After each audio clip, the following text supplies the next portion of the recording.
Hello, good evening. So, let's start with our first question. Who has been referred to as the pilot of the Galilean Lake in Lycidas? हमें बताना है कि Lycidas में Galilean lake का जो pilot है किसको refer किया गया है।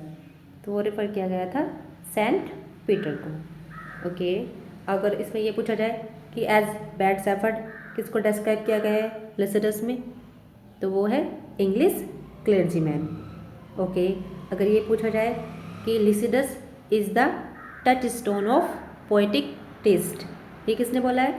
ये बोला है टेनिसन ने।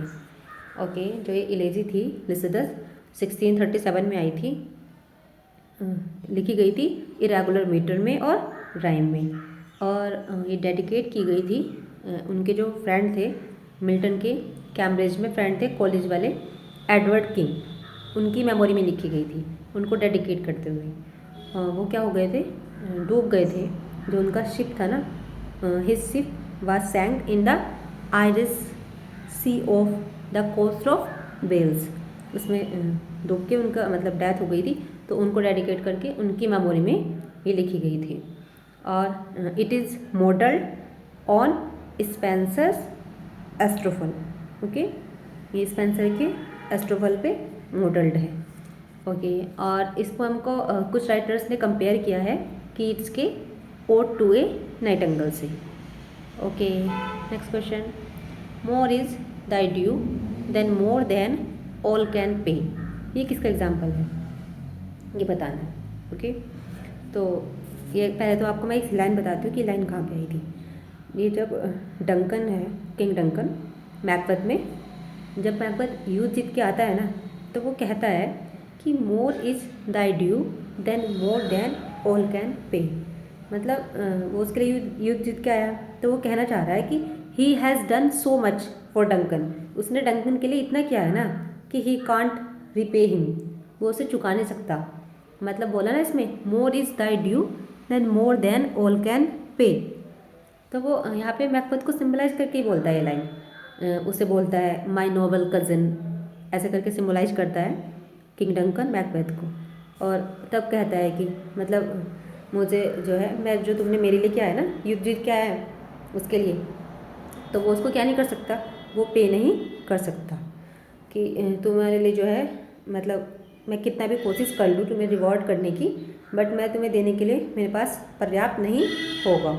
आई owe you more than I can ever repay. Okay, यहाँ पे ये बोला है। और एग्जाम्पल किसका है, हमसे पूछा है कि मैंने तो आपको ये बताया है अभी कि ये कहाँ से है, अब ये बताएंगे ये एग्जाम्पल किसका है। तो ये एग्जाम्पल किसका हुआ, इन्वर्जन का। ओके, मतलब टेक्निकल टर्म के रूप में इसको हाइपरबटन भी कहते हैं। इन्वर्जन में क्या होता है, act of changing the order of things, मतलब जो चीज़ों का ऑर्डर होता है ना उसको चेंज कर देते हैं ताकि वो क्या लगे, it becomes opposite of what it was before, जो पहले थी ना उससे अपोजिट लगे, तो उसको क्या बोलते हैं, इन्वर्जन हुआ ना।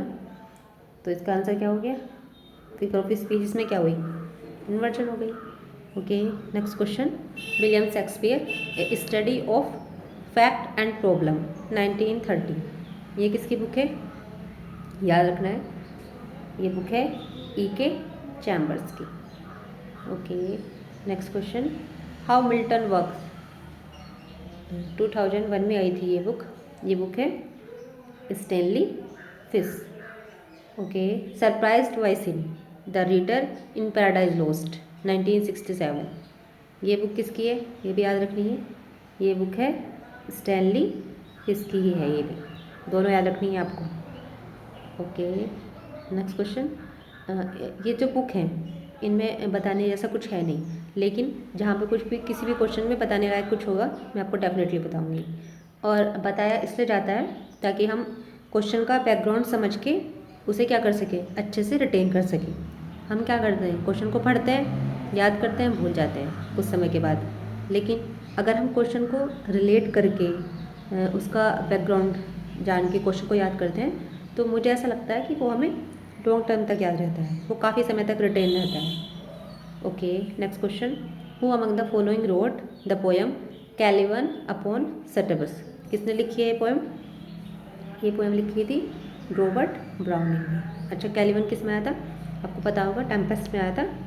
और सेटिवस एक गॉड है, एक God of the Patagonian.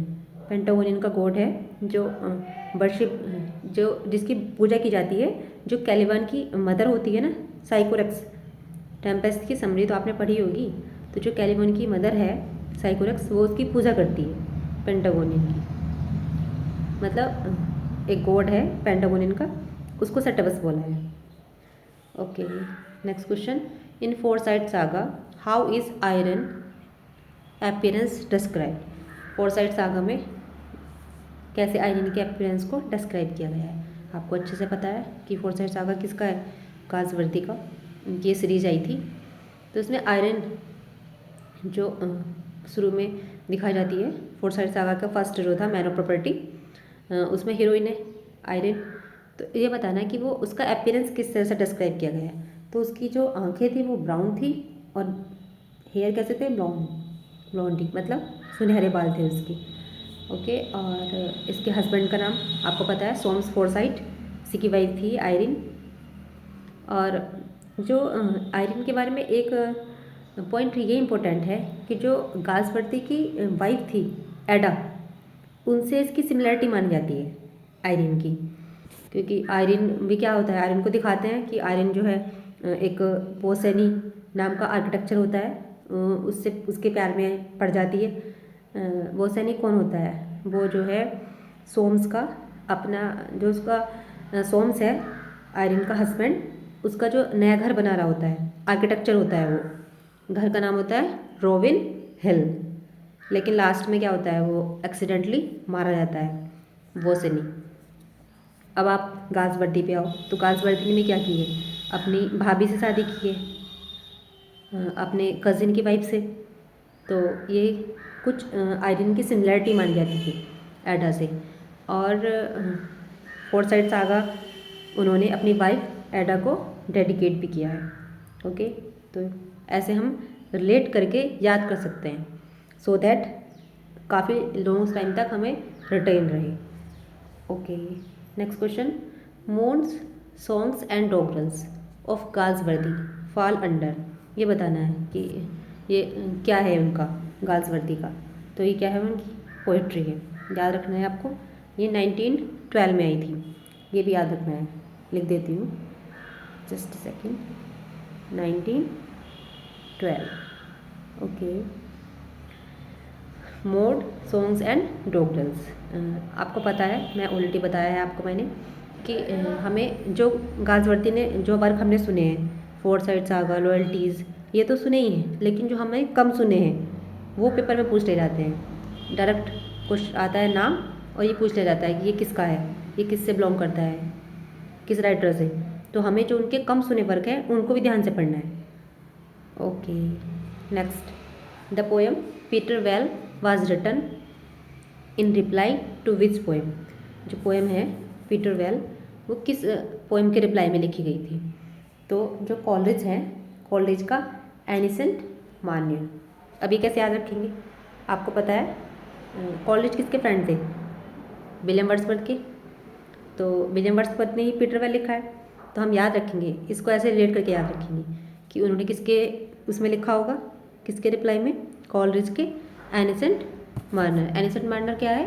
Lyrical ballads का फर्स्ट, लिरिकल बैलेट्स की फर्स्ट पोएम है। ओके, और पीटर वेल के बारे में आपको बता दूं कि ये थी एक tale in verse written in 1798, but publish हुई थी ये काफ़ी बाद में 1819 में। और जो ये पीटर वेल है, इसको डेडिकेट किया था रॉबर्ट सदी को। लेकिन एक्चुअली क्या हुआ ना, इस पोएम की काफ़ी आलोचना हुई पीटर वेल की, तो उन्होंने वर्ड्सवर्थ ने इसको क्या किया, रिवाइज्ड भी किया इसको फिर से। और जैसे आपको पता है कि हर पोएम की कुछ क्रिटिक्स तारीफ़ करते हैं और कुछ क्या करते हैं, आलोचना करते हैं। तो मैरी मूरमैन, उन्होंने क्या कहा इसको, his most brilliant narrative poem. Okay, लेकिन कुछ क्रिटिक्स ने इसको क्रिटिसाइज भी किया। मैंने बताया ना आपको, इसकी काफ़ी आलोचना हुई थी। तो इसको क्या बोला, कुछ क्रिटिक्स ने बोला इसको क्या है, सिली पोएम है, एक सुपरलेटिवली सिली है। ओके, और पीटर वेल के बारे में आप एक पॉइंट और याद रखेंगे कि जो पीटर वेल द थर्ड 1819 में आई थी, ये एक पैरोडी लिखी थी शैली ने। Okay, Shelley wrote a parody of this poem. उन्होंने क्या रखा उसका नाम? Peter Bell the third. उनका आया था 1819 में, ये भी याद रखेंगे। Okay, next question, whether this novella in the mind to suffer the slings of arrow of outrageous fortune। Okay, ये हैमलेट में किसने बोला है? अब पहले हमें इस लाइन का मीनिंग पता हो। अगर हमें इस लाइन का मीनिंग पता होगा हम इजीली बता देंगे, क्योंकि समरी तो हमने सब लोग की पढ़ी रखी है ऑलमोस्ट। तो यहाँ पे क्या कहना चाह रहे हैं? जब आपने लाइन सुनी होगी हैमलेट की, टू बी और नॉट टू बी, इसी के बाद की लाइन है। इन लाइनों में वो कहना चाह रहे हैं, हैमलेट की है ये, इन लाइनों में वो एक्ट 3 सीन फर्स्ट की है। इन लाइनों में वो पूछ रहे हैं, मतलब हैमलेट पूछता है कि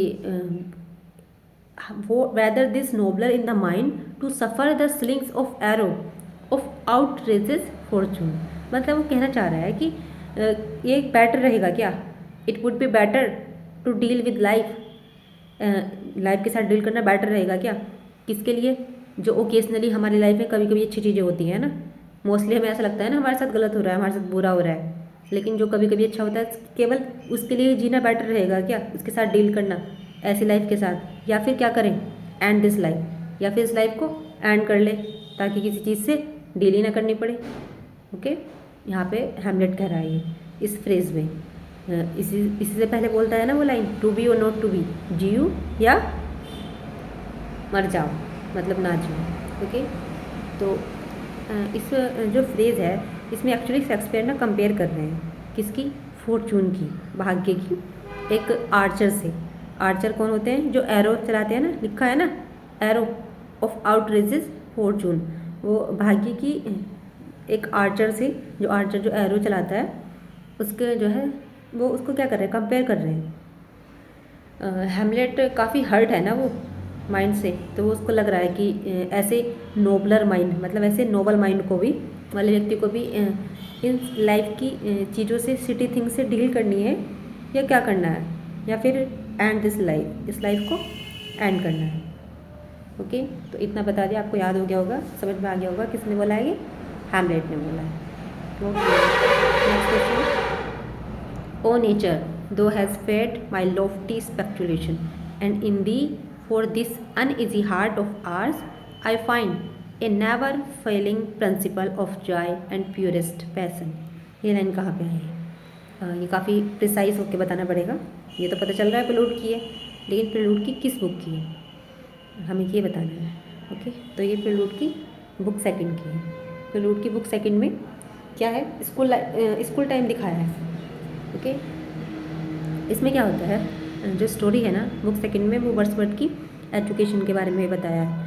तो वो कह रहे हैं कि दो ओ नेचर, मतलब नेचर को सिम्बलाइज करके बोल रहे हैं, though has fed my lofty speculation. Speculation मतलब जो मैंने अनुमान लगाए हैं इतने high, and in thee for this uneasy heart of ours I find a never failing principle of joy and purest passion. वो क्या कह रहे हैं कि वो क्या कर रहे हैं? ग्रेटली वैल्यू कर रहे हैं उस टाइम की, जो क्या कर रहे हैं, वो सॉलिट्यूड में बिता रहे हैं, और क्या कर रहे हैं? नॉलेज गेन कर रहे हैं।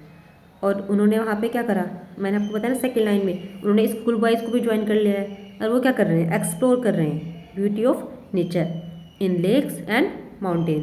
लिखा है ना, a never failing principle of joy, मतलब कभी ना फेल होने वाला जो जॉय है, एक प्योरेस्ट क्या है उनका? पैशन है। ओके, वो यहाँ पे वो फील कर रहे हैं। Okay, next question, soft is the music that would charm for ever, the flower of sweetest smell is शाई एंड लवली। ये प्रीवियस ईयर का क्वेश्चन है। ओके, और मतलब ऐसे का डिट्टो ऐसे ही आ सकता है, अच्छे से पढ़ना है इसको। ये है, ये हमें बताना है किससे है, तो ये है not love, not war, not the tumultuous swell. Okay, Wordsworth का था ये, एक तो हमें याद रखेंगे ये पॉइंट कि ये वर्ड्सवर्थ का है। ओके, ऐसे इस तरह का वर्ड्सवर्थ ने लिखा है, not love not war, okay. और उसमें क्या कहना चाह रहे हैं वर्ड्सवर्थ, ये कहना चाह रहे हैं कि soft is the music that would charm for ever, मतलब जो म्यूज़िक है वो सॉफ्ट है, वो क्या करेगा, हमेशा चार्म करेगा। जो स्वीटेस्ट स्मेल है फ्लावर की, वो कैसी है, शाही है और लवली है, प्यारी है। वो कहना चाह रहे हैं उसमें, ओवरऑल उनका कहने का मीनिंग ये है इसका कि मुझे क्या करना है, मुझे खुद से भी कुछ सीखना है। मतलब जो फाइनेस्ट थिंग है ना हमारे अर्थ पे, धरती पे, हमारे नेचर में, वो क्या है, हम उन्हें प्राय क्या करते हैं, मतलब मुश्किल से ही उन्हें देख पाते हैं, सुन पाते हैं। हम क्या करते हैं, हमें क्या करना है, हमें अपने अंदर देखना है। हमें जो एवरीवन, जो हमारे एवरीथिंग जो भी हमारे अराउंड में है, कि वो चीज़ें कितनी स्वीट हैं, उन्हें क्या करना है, उन्हें क्या करना है, अप्रिसिएट करना है ऑर्डिनरी चीज़ों को। और उन्हें क्या नहीं करना, हमें नहीं लेना टेक फॉर ग्रांटेड, उनको फॉर ग्रांटेड नहीं लेना है। इस तरह से उन्होंने बोला है यहाँ पे, okay. Next question, that blessed mood in which the burden of the mystery in which the heavy and weary weight, ये काफ़ी इम्पोर्टेंट पोम से है। अब इम्पोर्टेंट बोल दिया तो आप समझ गए होंगे ये कहाँ से है। ये टिंटन एवे की, आपको पता है टिंटन एवे की, हमें लाइन बाई लाइन याद रखना है इसको। क्या बोला है इसमें, जो the blessed mood in which the burden of the mystery in which the heavy and weary weight, वो कहना चाह रहे हैं कि जो ये ब्लेस्ड मूड मिला है ना, जो सबलाइम गिफ्ट है, जो ब्लेस्ड मूड है, उसने क्या किया है, जो वेट है ना, उसने किसका वेट, जो इस वो है बर्डन है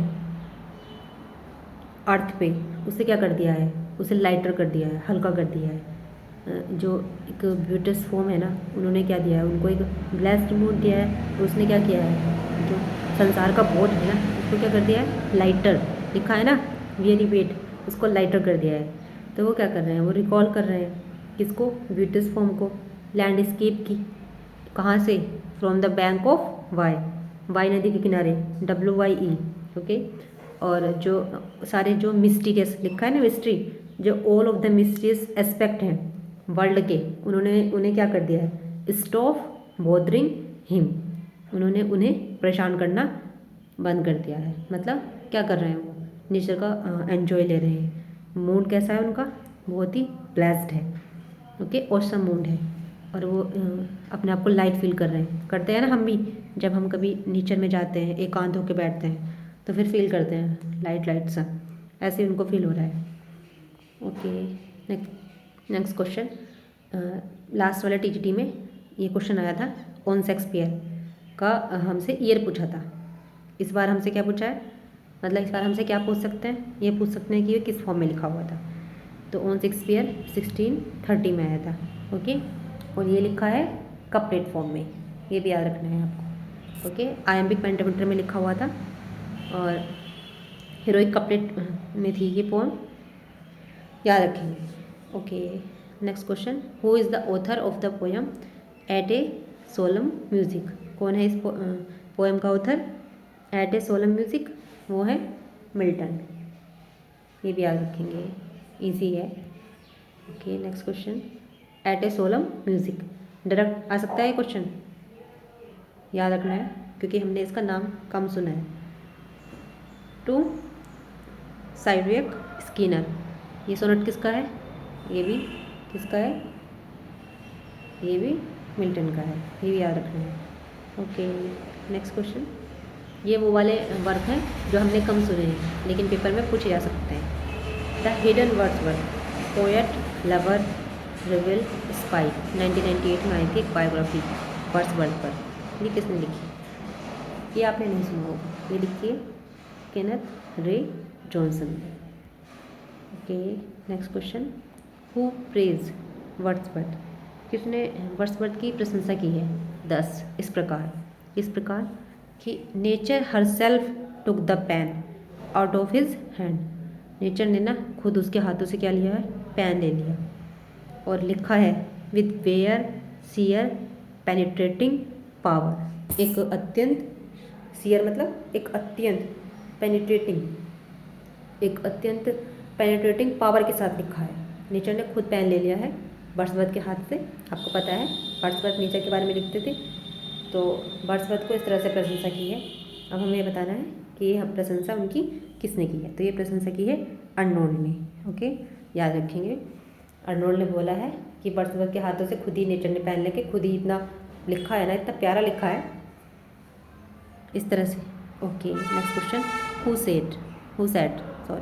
हु सेड किसने कहा आई कीप सेइंग शेक्सपियर, मैं कहता रहता हूँ Shakespeare. You are as obscure as life is, तुम क्या हो? ऑब्सक्योर किसको बोलते हैं? अस्पष्ट, जो समझ में ना आए। तो मैं कहता रहता हूँ शेक्सपियर कि तुम भी कितने हो, तुम भी इतने ही ऑब्सक्योर हो, इतने ही अस्पष्ट हो जैसे कि लाइफ। हमारी लाइफ भी तो होती है ना ऑब्सक्योर, हमें भी क्या पता होता, हमें भी कहाँ पता होता है कि कल क्या होगा, है ना? चीज़ें कैसे जाएंगी, हम कुछ और प्लान करते हैं, गॉड कुछ और प्लान करते हैं हमारे लिए। तो ऐसा मानना किसका है? ये मानना है अर्नोल्ड का। अर्नोल्ड ने कहा है शेक्सपियर के लिए। Okay, next question. How many stanza are there in the poem Lucy Gray? Lucy Gray में कितने स्टैंजा हैं, हमें ये बताना। ओके, सबसे पहले तो आपको मोस्ट इम्पोर्टेंट पॉइंट याद रखना है लूसी ग्रे के बारे में कि जो ये पोएम है ना, ये लूसी ग्रे जो पोएम है वो लूसी पोएम के जो ग्रुप था ना 5 पोएम का, उस सीरीज में नहीं है। मतलब हमें लूसी ग्रे नाम सुन के लग सकता है कि ये लूसी सीरीज़ में है, बस उसमें इंक्लूड नहीं है। और मैंने इस पर एक अलग से वीडियो बना रखी है लूसी सीरीज़ पे, आप चाहे तो वो देख सकते हो। अब हमें बताना है स्टैंजा कितने हैं। स्टैंजा इसमें है, this poem has 16 stanza. Okay, 16 stanza है 4 लाइन के, तो कितना हो गया? 16 की 4 से मल्टीप्लाई करेंगे 64। ओके, 64 लाइन हो गई। 16 स्टैंजा है, 4 लाइन हो गई, एक स्टैंजा। ओके, स्टैंडर्ड की बात हो गई। अब आपको बताती हूँ कि जो लूसी ग्रे है जब लिखी गई थी ना, तो वो गोसलार एक प्लेस था जर्मनी में, 1799 की बात है, जब वर्ड्सवर्थ और डोरोथी वहाँ पे एक टूर के लिए गए थे, एक शॉर्ट टूर के लिए। ओके, तब उन्होंने ये लिखी थी। ओके, और जो मैरी मूरमैन है, MARY, मैरी MOORMAN, जो मैरी मूरमैन है, उनको ऐसा लगता था, उनका ऐसा मानना था कि Lucy Gray is the most haunting of all his ballad of childhood. Okay, Lucy Gray क्या है? मोस्ट हाउंटिंग है, जो इतने भी बैलेड्स हैं ना चाइल्डहुड के, उन सब से। ओके, और क्लिरिकल बैलेड में है ये लूसी ग्रे। और मैथ्यू अर्नोल्ड ने का मानना था कि लूसी ग्रे क्या है? एक ब्यूटीफुल सक्सेस है। आपको पता होगा लूसी ग्रे वर्ड्सवर्थ की लाइफ में, मतलब हम सब ने सुन रखी है, तो मतलब इतना पॉपुलर तो है ना ये कि हम सब ने सुन रखी है। तो इसलिए मैथ्यू अर्नोल्ड ने कहा कि लूसी ग्रे क्या है? Lucy Gray was a beautiful success. Okay, next question. Who among the following is the royal saint beak in saintliness as Dowden said him so? मतलब डाउडन जो थे राइटर, उन्होंने कहा है कि जो इनमें से कौन सा ऐसा रॉयल है जो वीक है, किसमें? सेंटिलेस में।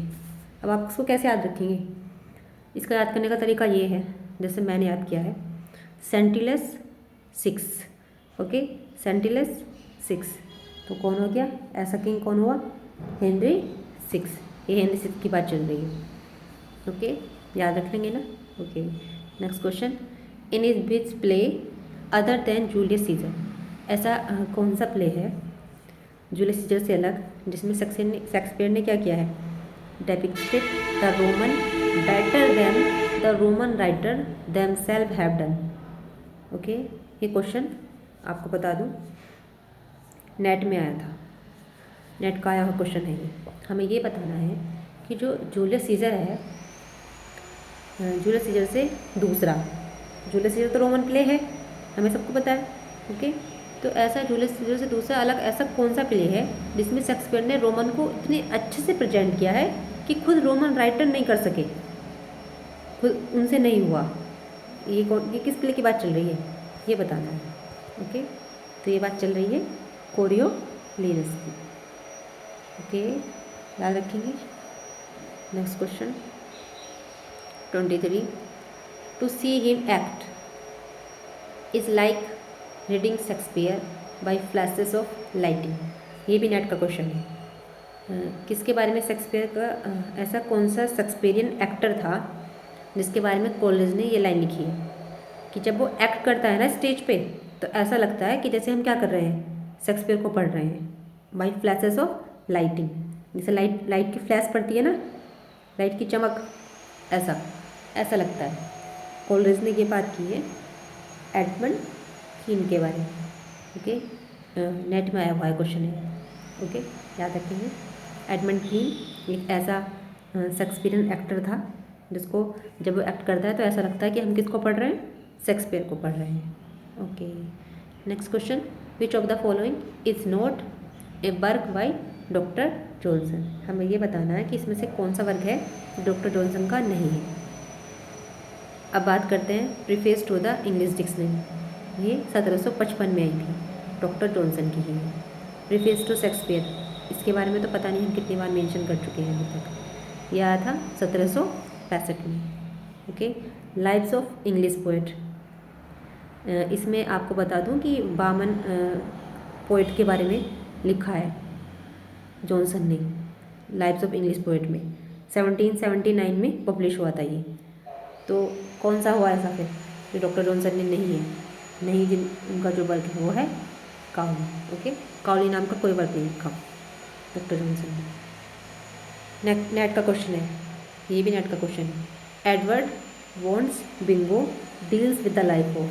ओके, हमारा इससे कोई कनेक्शन नहीं है वैसे इस क्वेश्चन से, लेकिन हम इसको इसलिए पढ़ रहे हैं क्योंकि जो जिसकी लाइफ से डील करता है वो हमारे सिलेबस में है, और वो कौन है, शेक्सपियर। Okay, just second. तो जो ये एडवर्ड बॉन्ड है, उनका जो विंगो है, ये फोकस करता है जो लास्ट मंथ होते हैं ना शेक्सपियर के लाइफ के, उस पर फोकस करता है। और जो उनके बारे में, शेक्सपियर के बारे में उनकी जो ब्यूटीज़ हैं, हॉरर है, पोइट की एज के, मतलब शेक्सपियर के, उनको कैप्चर करता है। ओके, नेक्स्ट क्वेश्चन, ये भी नेट में आया हुआ है। कौन सा प्ले है विलियम शेक्सपियर का जो डायरेक्टली रेफर नहीं करता, बिलोंग नहीं करता, मतलब टी.एस. इलियट के बेसलैंड से। तो कहीं ना कहीं टी.एस. इलियट का जो बेसलैंड है ना, उसमें कहीं ना कहीं मेंशन हो रखा है, कुछ ना कुछ रेफरेंस ले रखा है हैमलेट का भी, कोरियोलिनस का भी, टेम्पेस्ट का भी। किसका नहीं ले रखा हमें वो बताना है, तो किन ईयर का नहीं ले रखा। Okay, next question, to the memory of my beloved the author mister William Shakespeare and what he had left us. ये एक ओड है, कंपोज किसके द्वारा किया गया था, ये कंपोज किया था बेन जॉनसन के द्वारा। ओके, हमने बेन जॉनसन की काफ़ी पॉपुलर मतलब एडमायर वाली लाइन सुनी है जो उन्होंने शेक्सपियर के लिए बोली है कि he was not of an age but for all time. तो वो लाइन इन्होंने, बेन जॉनसन ने, अपने इसी ओड में बोली है। ओके, याद रखेंगे। वो लाइन तो सबने सुन रखी थी, लेकिन ये नहीं सुन रखा होगा कि वो कौन सा ओड है। तो वो है to the memory of my beloved the author mister William Shakespeare. और क्या बोला है बेन जॉनसन ने, small Latin and less Greek, ये भी इसी में बोला है। और क्या बोला है, sweet swan of Avon.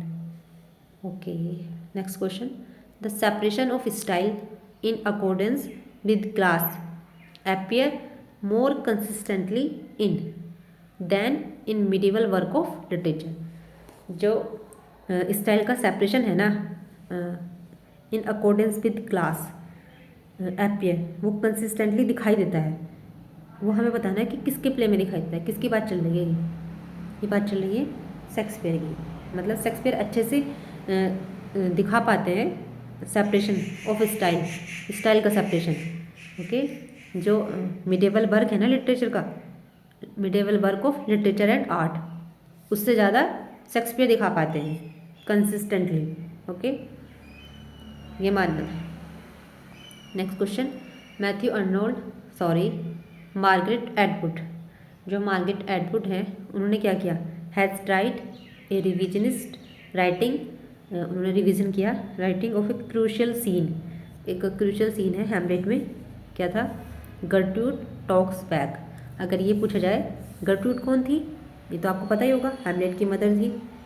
Okay, तो गर्ट्रूड टॉक्स बैक, अगर ये पूछा जाए कि ये किसने लिखा है, तो ये मार्garet एटवुड ने ही लिखा है। आपको एक क्वेश्चन और मिल गया यहाँ से।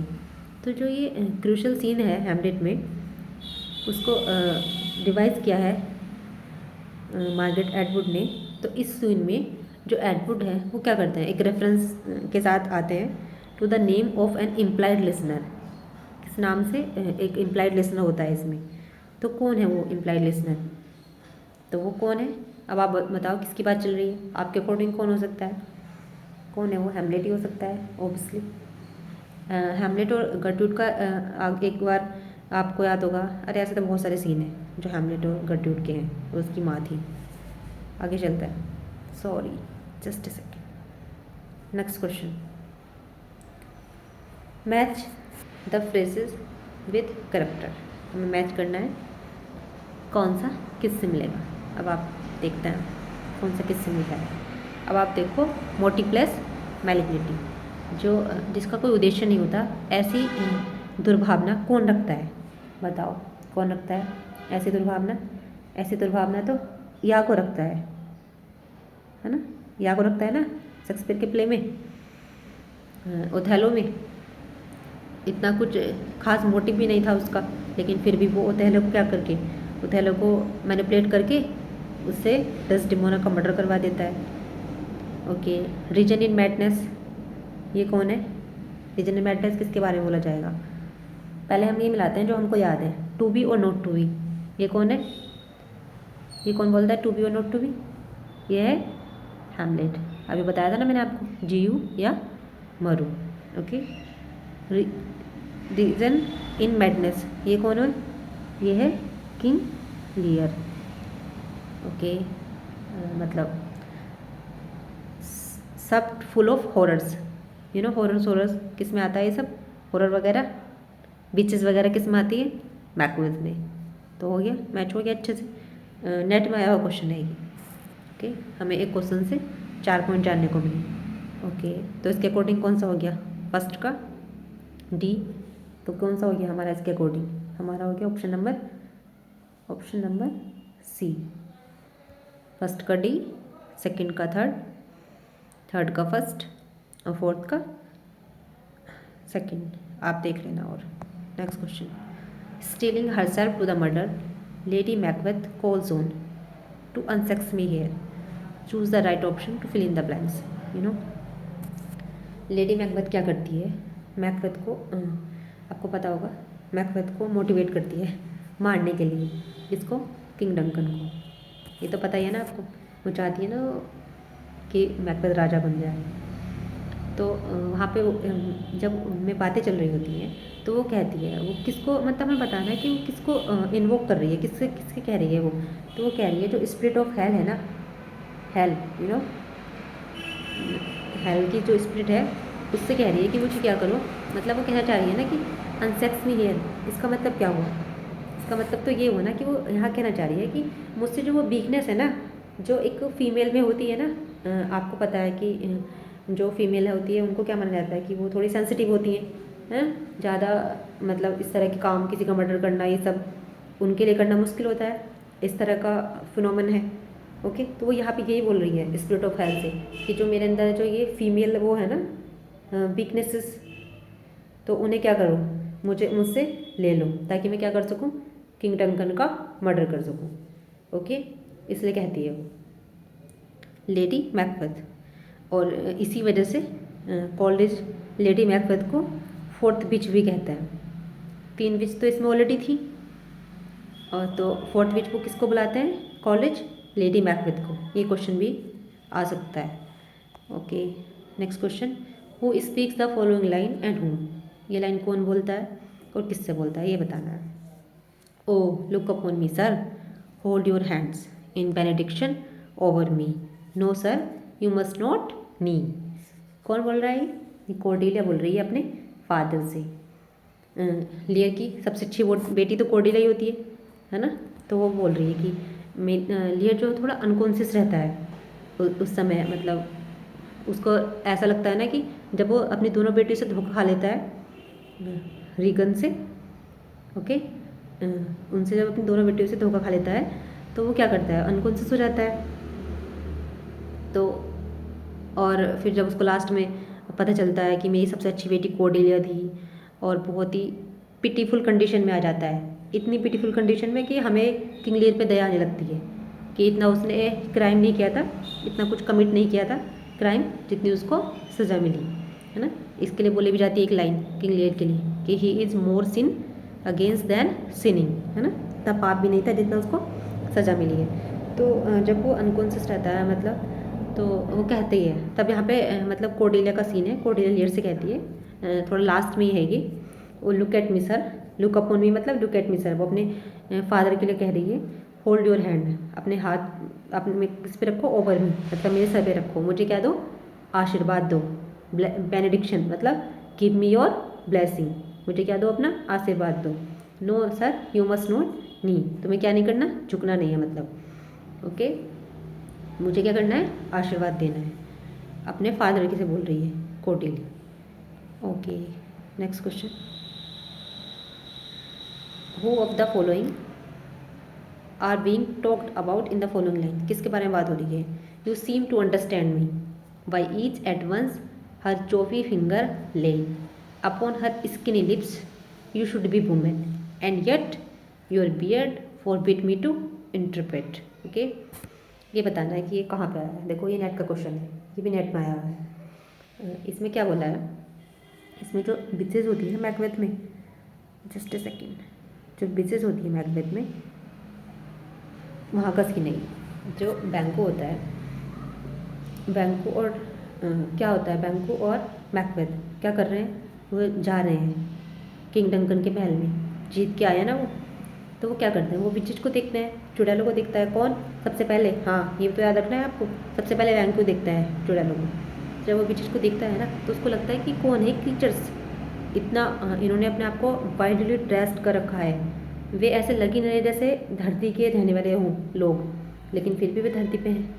तो वो ये बिचेज से कह रहा है, you seem to understand me by each at once her choppy finger laying upon her skinny lips, मतलब वो बिचेज से कह रहा है कि तुम आर यू अलाइव, तुम जिंदा हो, तुम एक ऐसी हो जिससे मैं क्वेश्चन कर सकता हूँ, क्योंकि तुम मुझे ऐसे लग रही हो जैसे ईच ऑफ यू मतलब उन तीनों बिचेस को बोल रहा है कि each of you had placed a chapped finger to her skinny lips, और यू शुड बी वुमेन मतलब वो कहना चाह रहा है कि तुम वुमेन की तरह लग रही हो, लेकिन जो तुम्हारी येट योर बियर्ड, लेकिन जो फिर भी तुम्हारी बियर्ड है, दाढ़ी है, वो क्या कर रही है, would not let me believe, मुझे विश्वास नहीं करने दे रही, फॉरबिड मी, मुझे मना कर रही है, टू इंटरप्रेट मतलब ये बिलीव करने से कि तुम एक्चुअली में क्या हो, वुमेन हो। ओके, देखो ऐसे याद करना कितना आसान है, किसकी बात चल रही है, बिचेस की बात चल रही है। तो जो मैं कह रही हूँ कि रिटेन कैसे करना है, रिटेन हम तभी कर सकते हैं जब हम चीज़ों को क्या करें, कनेक्ट करें, हमें बैकग्राउंड पता हो, हमें प्ले की समरी पता हो, और हम वर्ड का मीनिंग निकाल सकें। तो याद करने की ज़रूरत ही नहीं है, अपने आप ही हम क्वेश्चन से आंसर निकाल सकते हैं। Okay, next question, who says the following lines and to whom, ये फॉलोइंग लाइन कौन कहता है और किससे कहता है, if it be aught toward the general good set honour in one eye and death the other and I will look on both indifferently. Okay, ये कहाँ पे आया, ये किसने बोला है, ये ब्रूटस बोलता है, किससे, कैसिस से। अब आपको पता होगा ब्रूटस और कैसिस कहाँ थे, जूलियस सीजर में। ओके, और वो यहाँ पे ये कहना चाह रहे हैं टुवार्ड द जनरल गुड, कहने का मतलब ये है कि अगर if it is for the general good of Rome, अगर ये रोम की अच्छाई के लिए है तो आई वुड डू एनीथिंग, मैं कुछ भी करूँगा, even if it meant my death, चाहे इसमें क्या ना हो जाए, मतलब मेरी ही डेथ क्यों ना हो जाए। यू नो, जब ब्रूटस मारता है जूलियस सीजर को, वो किससे मारता है, वो देश प्रेम की भावना से मारता है ना, वो सोचता है कि अगर जूलियस सीजर, उसके माइंड में ऐसा वो बन जाता है पिक्चर कि अगर जूलियस सीजर राजा बनेगा तो वो क्या बनेगा, एक महत्वाकांक्षी राजा बनेगा। तो इसलिए वो क्या करता है, रोम के प्यार के लिए, मतलब रोम के लिए वो क्या बोल रहा है ना कि अगर ये रोम के लिए अच्छा है तो मैं कुछ भी करूँगा। तो वो बोल रहा है यहाँ पे set owner in one eye and death the other, मतलब जो वो कह रहा है कि भगवान मुझे क्या करे, एक गुड फेवर दे ताकि मैं क्या कर सकूँ, मतलब सही डिसीजन ले सकूँ और वो यहाँ पे ये भी कहना चाह रहा है सेट ऑनर इन वन आई, इसका मतलब ये हुआ कि आई लव ऑनर, मतलब मुझे जो है सम्मान प्यारा है, more than I fear death, मतलब मुझे डर, मृत्यु से डर नहीं लगता, मुझे मेरे लिए क्या है ऑनर ज़रूरी है, मेरे लिए क्या है रोम के लिए जो मेरा प्यार है वो ज़रूरी है। ओके, यहाँ पे ब्रूटस कैसेस से बोल रहा है।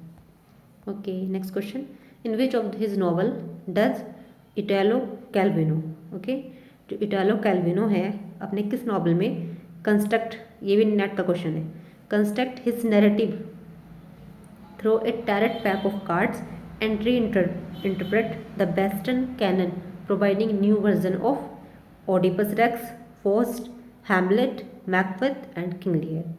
ओके, ये बताना ये अपने किस नॉवल में, जो इटालो कैल्विनो थे अपने किस नॉवल में उन्होंने इन सब का जो नैरेटिव है कंस्ट्रक्ट किया है। ओके, हैमलेट का, मैकबेथ का, किंग लियर का, ये शेक्सपियर के है ना, तो इसलिए इनका न्यू वर्जन। ओके, तो यहाँ पे किसकी बात चल रही है, ये बात चल रही है द कासल ऑफ क्रोस्ट डेस्टिनी। मैं आपको चाहे तो कासल ऑफ क्रोस्ट डेस्टिनी की थोड़ी समरी बता सकती हूँ, लेकिन हमारे पेपर के लिए इम्पोर्टेंट नहीं है तो इसको हम स्किप करते हैं, नेक्स्ट चलते हैं। विच वन इज़ इनकरेक्ट, इनमें बताना है कौन सा इनकरेक्ट है। ओके, मतलब very very very important question. एक जो प्रलूड है, ए प्रलूड कि 1907 में आया था, एक कलेक्शन था 67 शॉर्ट स्टोरीज का, तो वो लिखा है डी.एच. लॉरेंस ने। हम कंफ्यूज ना हो इसलिए बता रही हूँ, ए प्रलूड के नाम से, ए प्रलूड डी.एच. लॉरेंस। ओके, अगर आता है प्रलूड्स, ओके, ये 1910 और 11 में आया था, एक 54 लाइन की पोएम थी, 4 पार्ट्स में आई थी, टी.एस. एलियट की। ओके, और जो हमारे सिलेबस में है द प्रलूड वर्ड्सवर्थ का। ओके, ये आपको पता ही है, इसका जो पहला एडिशन था वो 1805 में आया था 13 बुक्स के साथ, और जो बाद में पोस्टमसली पब्लिश हुआ था 1850 में वो 14 बुक्स के साथ आया था।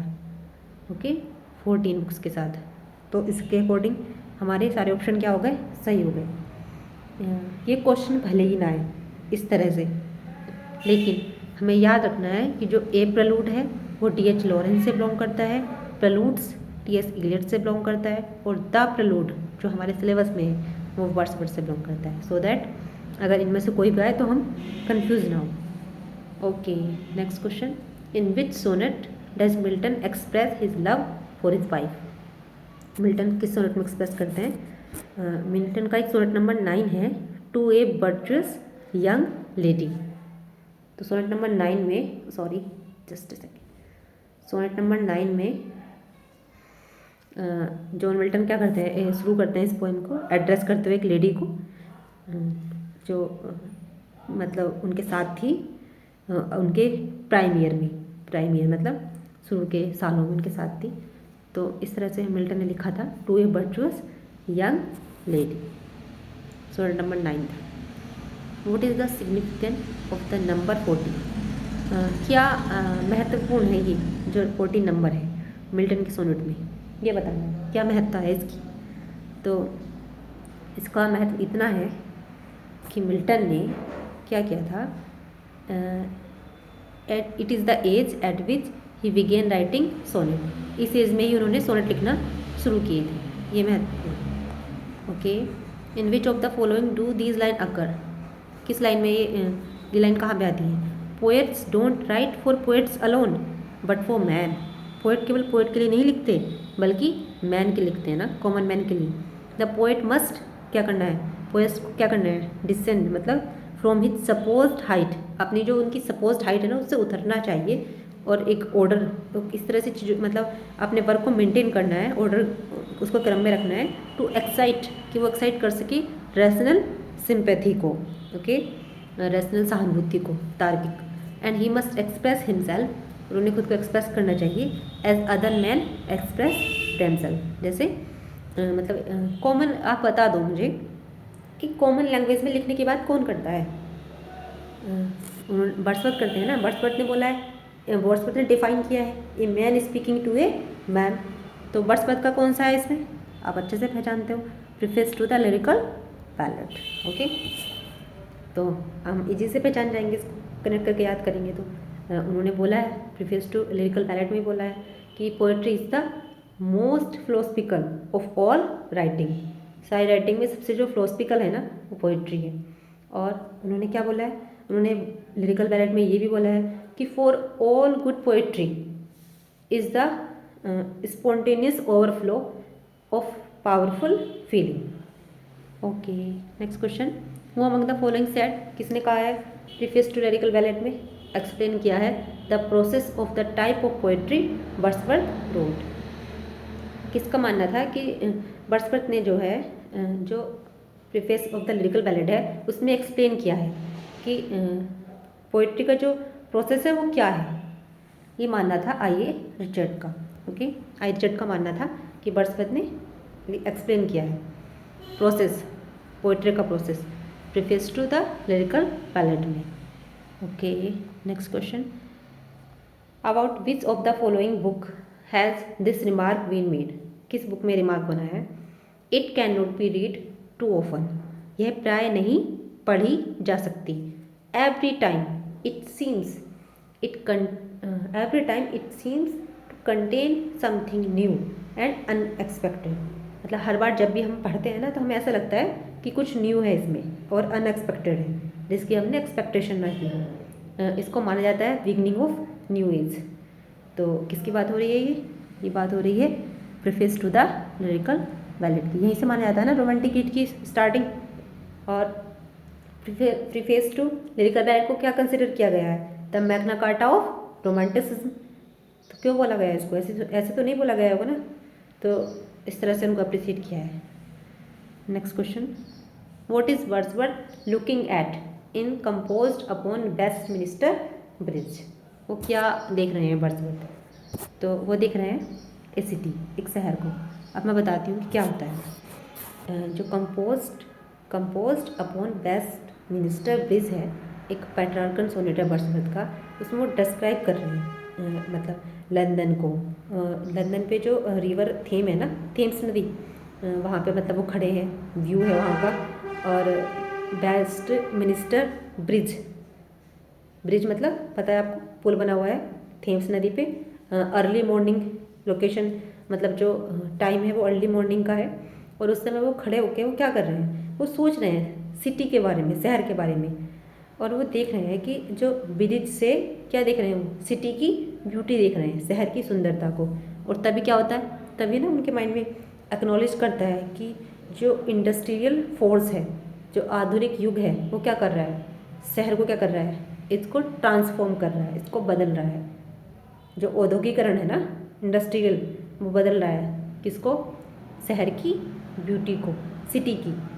तो क्वेश्चन क्या है हमारा, वर्ड्सवर्थ किसको दिख रहे हैं, वेस्टमिनिस्टर ब्रिज पे खड़े होके, तो किसको दिख रहे हैं, लंदन में सिटी को दिख रहे हैं। ओके, ये कंपोज हुआ था 1802 में और पब्लिश हुआ था 2 वॉल्यूम में 1807 में। Okay, next question, the story of Samson agonist, कहाँ से ली गई है इसकी स्टोरी, इसकी स्टोरी ली गई है द बुक ऑफ जजेस से। ओके, याद रखेंगे आप इसको। क्लोजेट ड्रामा है ये, सैमसन एगोनिस्ट, और 1671 में आया था, 1671 में पब्लिश हुआ था ये पैराडाइज रिगेन के साथ। पैराडाइज रिगेन भी कब आया था, 1671 में, दोनों का ईयर सेम है। ओके, तो क्लोजेट ड्रामा आपको बता चुकी हूँ, ब्लैंक हाउस में था। और इसी प्ले के माध्यम से ना उन्होंने फिलिस्तीन का मजाक बनाया है। ओके, ये भी याद रखेंगे। और इसके बारे में एक सबसे इम्पोर्टेंट पॉइंट, सबसे इम्पोर्टेंट कि ये क्या करता है, जो सैमसन एगोनिस्ट है ये फॉलो करता है 3 क्लासिकल यूनिटीज को, unity of time, place and action. Okay, next question, the sun to me is dark and silent as the moon, ये लाइन अपियर होती है, कंफ्यूज नहीं होना है, सैमसन एगोनिस्ट की ही लाइन है ये। ओके, अभी सैमसन एगोनिस्ट के बारे में मैंने आपको बता ही दिया, क्लोजेट ड्रामा है और क्लासिकल यूनिटीज को फॉलो करता है। सन टू मी इज़ डार्क, आपको पता होगा इसमें सैमसन अंधा हो जाता है, ये थोड़ा ऑटोबायोग्राफिकल भी है। मिल्टन भी अंधे हो जाते हैं ना तब तक, तो सन मेरे लिए क्या है, डार्क है और इतना ही साइलेंट है जैसे कि मून, इस तरह से बोला है। Okay, next question, let there be light and light was over all, why am I thus bereaved। मतलब ये लाइन किसकी है ये बताना है। तो ये लाइन भी सन्स एंड एगोनिस्ट की है। मतलब अब वो अंधे हो गए हैं, तो क्या है, let there be light and light was over all, why I am thus grieved. मतलब मैं इस प्रकाश से, ब्रीव किसको बोलते हैं, वंचित। इस जो लाइट से वो वंचित हो चुके हैं इस प्रकार। तो लाइट से वंचित आप याद रख सकते हैं, आपको पता होगा इसमें जो सैमसन रहता है, जो उसकी प्रेमिका रहती है डेलिला, वो क्या करती है, सैमसन को धोखा दे देती है, चीट कर देती है ना। और उसकी वजह से मतलब वो सैमसन की शक्ति का पता नहीं लगा लेती है, क्योंकि शक्ति किस में है, बालों में है। और इससे क्या होता है, जब उसको पता चल जाता है तो फिर वो कमज़ोर पड़ जाता है। उसके जो दुश्मन होते हैं वो क्या कर लेते हैं, उस पर ओवरकम कर लेते हैं। यही है ना समरी इसकी, पढ़ी होगी आपने। Next question, wild hums spake and touched her with his band that calms all fear, such grace है क्राउन दाई प्रेयर। ये लाइन कहाँ पे है, ये लाइन है लाडोनिया की। ओके, आपको बता दूँ इसमें क्या होता है, जो वो होती है हीरोइन लाडोनिया, वो क्या करती है, जो आपको पता होगा ये स्टोरी जो है ये ट्रोजन वार पे बेस्ड है। ओके, तो वो क्या चाहती है, जब उसका हस्बैंड मर जाता है, एक लॉन्ग डर्टी पोएम है लाडोनिया 174 लाइन की, और इसमें 29 स्टेंजा है, आयम्बिक पेंटामीटर पर लिखी हुई है। एक क्लासिकल स्टोरी है ग्रीस की, जो इसमें इसका हस्बैंड होता है लाडोनिया का, उसका नाम होता है प्रोटीसिलस, PROTESILAUS। तो वो मारा जाता है किसके, ट्रोय के वॉर से पहले। तो जब वो मारा जाता है तो वो क्या करना चाहती है, वो उससे मिलना चाहती है।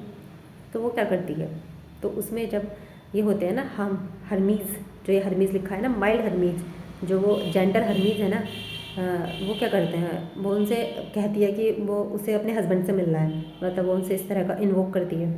तो हर्मीज़ क्या करते हैं, बोलते हैं उससे। हर्मीज़ कौन है, एक मैसेंजर है गॉड के, ग्रीक मिथ में ना एक मैसेंजर है गॉड के। तो वो उससे बोलते हैं एंड टच्ड हर, वो उससे बोले और उसे टच किया विद हिज बैंड, किससे, अपनी छड़ी से, जैसे होती है ना जादू की छड़ी, ऐसे टच किया। और इससे क्या हुआ, उसके जो सारे डर थे वो क्या हो गए, काम हो गए, मतलब शांत हो गए। और such grace had crown thy prayer, और जो उसकी प्रेयर है, जो वो प्रार्थना कर रही थी ना, उसको रिजल्ट मिला। क्या होता है वहाँ पे, जो हैं उनकी कमांड पे ना उसका हस्बैंड आ जाता है कुछ समय के लिए। तो वो उससे क्या करना चाहती है, फिजिकल रिलेशन बनाना चाहती है। लेकिन वो क्या थी, एक स्पिरिट थी ना हस्बैंड उसका, मतलब अब ऐसे थोड़ी ना वो एक मैन इस तरह का व्यक्ति थोड़ी ना था, ह्यूमन थोड़ी नहीं था, मतलब इस तरह का दिखाते हैं इसमें लाडोनिया। काफ़ी लेंथी हो गई है ये वीडियो, जल्दी चलते हैं। Okay, for so to interpose a little ease, let me whilst thee the shore and sounding sea. ये लाइन कहाँ पर आती है, ये लाइन लिसिडस की ही है। ओके, लिसिडस के बारे में अभी बहुत कुछ बताया आपको, ये बता देती हूँ कि इस लाइन में क्या बोला है। वो for so interpose a little ease let me, मतलब वो कहना चाह रहे हैं कि यहाँ पे मतलब in order to give ourself a little comfort we must pretend करते हैं, मतलब कि हमारे पास उसकी बॉडी है, किसकी, लेकिन वो क्या हो चुका है, खो चुका है। तो इससे वो मतलब लिसिडस को बोल रही है, जो उसकी वाइफ है, सॉरी ये लिसिडस की बात है। For so to interpose a little ease let me whilst thee the shore and sounding सी।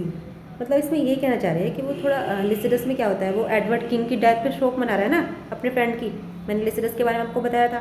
तो वो क्या कर रहा है, जो शी शोर है और जो बूमिंग मतलब वेव्स हैं, लहरें हैं, वो क्या कर रही हैं, वो उन्होंने सब में क्या कर दिया है, वॉश यू अवे, चाहे तुम्हारी बोन्स, तुम्हारी हड्डियाँ हैं, उनको क्या कर दिया है, फेंक दिया है।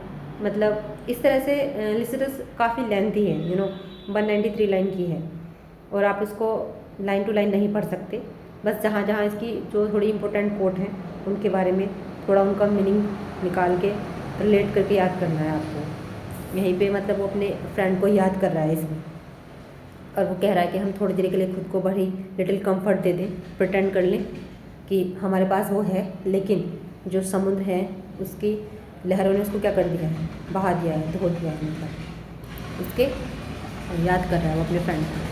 Okay, next question, the following line of Paradise Lost are taken from. नीचे दी गई लाइन है वो कहाँ से ली गई है? आपको ये तो बता दिया कि पैराडाइज लॉस्ट की है, लेकिन हमें यहाँ भी प्रिसाइज होना है। ये लाइन है बुक थर्ड की। ओके, मिल्टन जो है टोटली ब्लाइंड हो चुके हैं इस समय तक, जब उन्होंने क्या लिखा था, पैराडाइज लॉस्ट लिखा था। ये काफ़ी लास्ट का सीन है। ओके, इसमें क्या होता है, बुक थर्ड में हेवन का सीन है। यहाँ पे एक वो चल रही होती है काउंसिल, और वो डिस्कशन चल रहा होता है बिटवीन गॉड एंड द सन, भगवान के बीच में और उनके बेटे के बीच में, कि कैसे जो मैन है वो रिस्पॉन्ड करेगा किसको, सैटर्न का जो छल कपट है ना, सैटर्न छल कर रहा है तो उसको कैसे रिस्पॉन्ड करेगा, और उसका जो अल्टीमेट सॉल्यूशन होगा वो क्या होगा। देखो, जो भगवान होते हैं मतलब उनको पहले ही सब कुछ पता होता है, ये तो हमें भी पता है, लेकिन हमें ऐसा लगता है जब हम सोचते हैं कि अगर मैं आप सोच लूँ कि मैं कुछ गलत कर देती हूँ, मान लो सपोज दैट मैं किसी का मर्डर कर देती हूँ, है ना, तो क्या होगा, मैं ये तो नहीं कह सकती ना कि भगवान, ये तो भगवान चाहते तो रोक लेते मुझे, ये तो भगवान की मर्जी थी, ऐसा नहीं बोल सकती ना। भगवान ने हमको क्या दी है, फ्रीडम दी है। ऐसे ही भगवान ने फ्रीडम किसको दी है, एडम और ईव को दी है, कि वो उनको ओबे करे या डिसओबे करे, उनको आज्ञा माने या ना माने।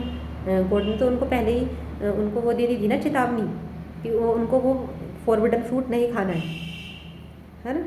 लेकिन क्या फिर उन्होंने क्या दी, भगवान ने हमें एक फ्री विल दी, एक इच्छा दी, मतलब ताकि हम क्या कर सकें, ताकि जो हम ह्यूमंस हैं वो क्या कर सकें, अपने विवेक पे किसी चीज़ को डिसाइड कर सकें कि व्हाट इज़ रॉन्ग और व्हाट इज़ राइट, है ना। कोर्ट ने हमें ये दिया है, हम इसलिए क्या करते हैं, हम कैपेबल हैं, और हमारे लिए क्या है, एक सिंसियर लव है कोर्ट के लिए, हम भगवान की क्या करते हैं, पूजा करते हैं, उनको अडोर करते हैं, है ना। यही सब है बुक थर्ड में। मैंने आपको बुक थर्ड की थोड़ी थोड़ी समरी बता दी। ओके, नेक्स्ट क्वेश्चन, 3 पोएट्स इन 3 डिस्टेंट एज। 3 पोएट हैं 3 अलग अलग एजेस में बोर्न हुए हैं, ग्रीस, इटली और इंग्लैंड में, है ना।